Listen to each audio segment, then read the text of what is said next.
இன்று நாம் பார்க்கப் போவது 2026இல் யாரெல்லாம் ஜாக்கிரதையாக இருக்க வேண்டும், யாரை நம்பலாம், யாரை தவிர்க்கலாம் என்பது பற்றித்தான். கவனமாக இருக்க வேண்டிய முக்கிய ராசிகள். கடகராசி. கடகராசிக்காரர்களே, நீங்கள் இயல்பாகவே அதிக பாசம் கொண்டவர்கள். 2026இல் உங்களின் இந்த மென்மையான குணமே உங்களுக்கு பலவீனமாக மாறலாம். உங்களுக்கு மிகவும் நெருக்கமானவர்கள் அல்லது உங்கள் குடும்பத்தைச் சார்ந்தவர்களிடமிருந்தே சில மனக்கசப்புகள் வர வாய்ப்புள்ளது. உங்களின் ரகசியங்களை மற்றவர்களிடம் பகிர்வதை தவிர்ப்பது நல்லது. யாரையும் கண்மூடித்தனமாக நம்பி உங்கள் தனிப்பட்ட விஷயங்களை ஒப்படைக்காதீர்கள். மிதுன ராசி.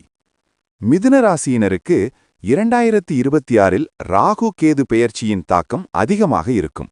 இந்த ஆண்டில் தொழில் மற்றும் வியாபாரத்தில் புதிய கூட்டாளிகளைச் சேர்க்கும்போது மிக எச்சரிக்கையாக இருக்க வேண்டும். பண விவகாரங்களில் வெளிப்படைத்தன்மை அவசியம். நம்பிக்கை துரோகம் என்பது உங்களுக்கு தெரியாத நபர்களிடமிருந்து வராது. உங்களுக்கு தெரிந்த உங்கள் கூடவே இருப்பவர்களிடமிருந்தே வர வாய்ப்புள்ளது. எனவே ஆவணங்களில் கையெழுத்திடும்போது கவனம் தேவை. கும்பராசி. கும்பராசியினருக்கு ஜென்மச்சனி மற்றும் ஏழரைச் சனியின் தாக்கம் தொடர்வதால் உறவுகளில் சில விரிசல்கள் ஏற்படலாம். குறிப்பாக நண்பர்கள் என்று நினைப்பவர்களே உங்களுக்கு எதிராக மாற வாய்ப்புள்ளது. காதலில் இருப்பவர்கள் ஒருவருக்கொருவர் புரிந்து கொள்ள முயற்சி செய்யுங்கள். இல்லையெனில் மூன்றாம் நபரால் பிரிவுகள் ஏற்படலாம்.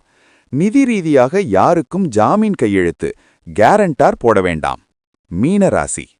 மீனராசிக்காரர்களே, இந்த ஆண்டு உங்கள் ராசிக்கு சில குழப்பமான சூழல்கள் உருவாகும்.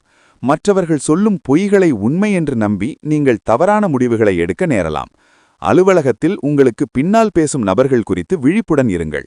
உங்களின் உழைப்பை மற்றவர்கள் தங்களுக்கு சாதகமாக பயன்படுத்திக் கொள்ள பார்ப்பார்கள். இது பொதுவான எச்சரிக்கைகள். இந்த ராசிகள் மட்டுமின்றி 2026இல் மேஷம் மற்றும் துலாம் ராசியினரும் அறிமுகமில்லாத நபர்களிடம் பண பரிவர்த்தனை செய்யும்போது கவனமாக இருக்க வேண்டும். இந்த ஆண்டு கிரகநிலைகள் சிலருக்கு பழைய உறவுகள் அல்லது பழைய நண்பர்களிடமிருந்து மீண்டும் அழைப்புகளை தரலாம். பழைய கசப்பான அனுபவங்களை மறந்து மீண்டும் அவர்களை நம்பும் முன் பல முறை யோசியுங்கள்.